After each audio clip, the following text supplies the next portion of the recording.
We have come to Advaita Ashram or Mayavati Ashram in Champavan district, and this is the ashram built by Swami Vivekananda ji's disciples, Captain James Henry Xavier and his wife Mrs. Xavier, and his Indian disciple Swarupananda ji in 19 March 1899.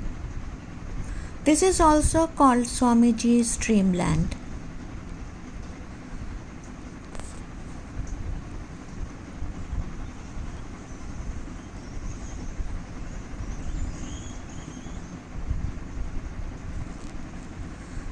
ये आश्रम मायावती आश्रम 1899 में बनवाया गया था। स्वामी विवेकानंद जी की ये इच्छा थी कि स्विट्ज़रलैंड की तरह हमारे इंडिया में भी ऐसी जगह हो जहाँ पर अद्वैत वेदांता का प्रैक्टिस करने वाले मंक्स और स्पिरिचुअल सीकर्स आकर यहाँ पर ध्यान और मनन चिंतन कर सकें। और यहाँ की विशेष बात यह है कि यहाँ पर मूर्ति पूजा नहीं होती, यहाँ पर बस मेडिटेशन ही होता है। This is the main thing about the ashram. Only Vedanta practice and meditation is done here. No idol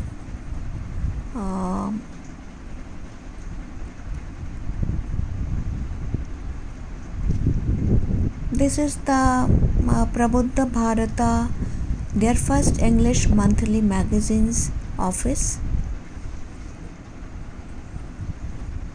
and whose first editor was also Swami Swarupananda ji. This is the main ashram building, and this is Prabuddha Bharata office at night time.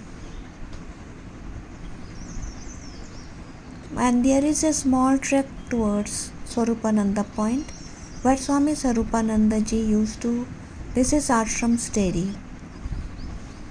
ये गौशाला है आश्रम का, जहाँ पे Jersey गाय, आश्रम की Jersey गाय रखी जाती है। इसका दूध आश्रम में रहने वाले रेजिडेंट्स एंड यहाँ के मंक्स के काम आता है। एंड ये ट्रैक है, छोटा सा ट्रैक स्वरूपानंद पॉइंट की तरफ, जहाँ पर स्वामी स्वरूपानंद जी उन दिनों यहाँ पर ट्रैक कर कर आते थे। तब तो बहुत ही घना जंगल हुआ करता था, रास्ता भी बहुत कठिन था, उन दिनों रास्ता नहीं था।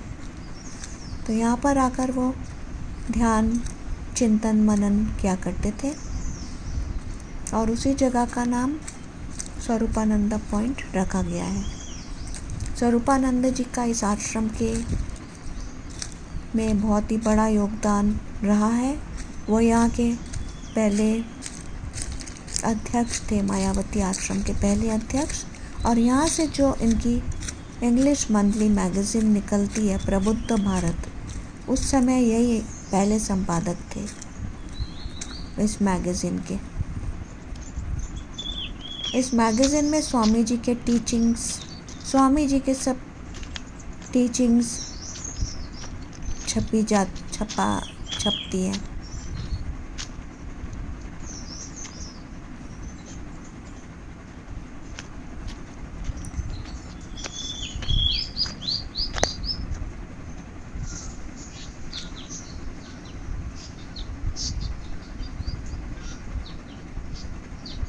It's a beautiful place and deep jungle.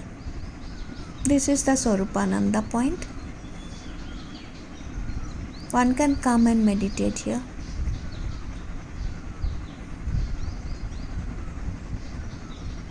We came here to meditate, and this jungle is filled with various kind of floras and faunas, different kind of birds, beautiful bird calls, rhododendron flowers. यहाँ पर क्योंकि this is the month of April, अभी बहुत ही सुंदर रोडेडेंड्रॉन के flowers लगे हुए हैं पेड़ों पर। ये पूरा पहाड़ 1899 में इसकी स्थापना हुई थी मायावती आश्रम की, और 65 एकड़ का पूरा पहाड़ मायावती वालों का ही है। ये पूरा जंगल मायावती आश्रम वालों का ही है। उनके जो अंग्रेज शिष्य थे, captain Sevier and Mrs Sevier, इन्होंने 2 साल तक ज़मीन ढूंढी थी और पूरा पहाड़ 65 एकड़ का पहाड़ उन्होंने इस मायावती आश्रम के लिए उन्होंने खरीदा था। इस जगह को स्वामी विवेकानंद जी का ड्रीम लैंड भी कहा जाता है, क्योंकि उनकी बहुत सालों से इच्छा थी कि भारत में भी विदेश की तरह ऐसी जगह हो, शांत जगह, ठंडी जगह, जहाँ पर विदेशों से और हमारे भारत से जो वेदांत का अध्ययन करना चाहते हैं वो यहाँ पर अद्वैत का अध्ययन करने के लिए यहाँ पर आ सके। यहाँ पर डीप जंगल हो, हरी भरी वादियाँ हो और हिमालय की ऊंची ऊंची चोटियाँ हो, जहाँ पर ध्यान लगाने में। This is the view from the Mayavati Ashram, beautiful Himalaya view, Mayavati Ashram, and this is the trek to Dharamgarh और विवेकानंद पीठ, where Swami Vivekananda ji used to come here to meditate. This is 60 kilometer trek from Mayavati Ashram.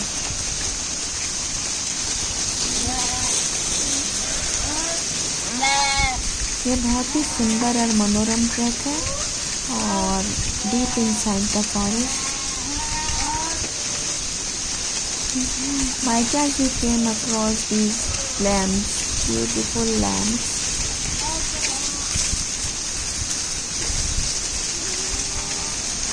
Mayavati Ashram में if you want to stay here, you have to book in advance.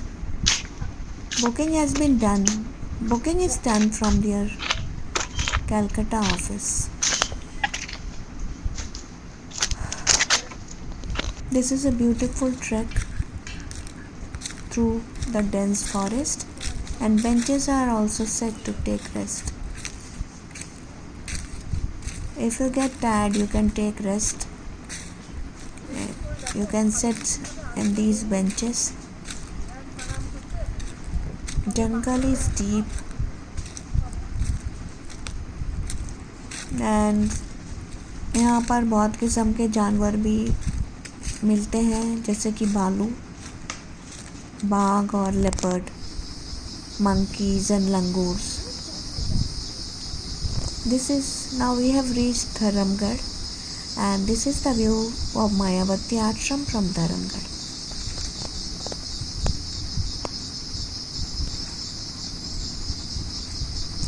This is the place where Swamiji used to meditate.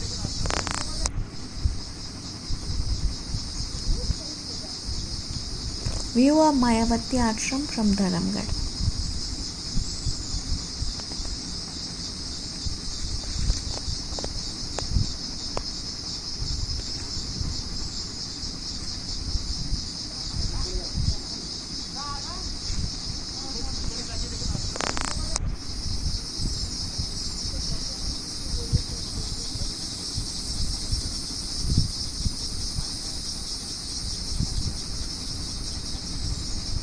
This is a beautiful place and one can come and sit here from some time. View of Mayavati Ashram from Dharamgarh. Thanks for watching.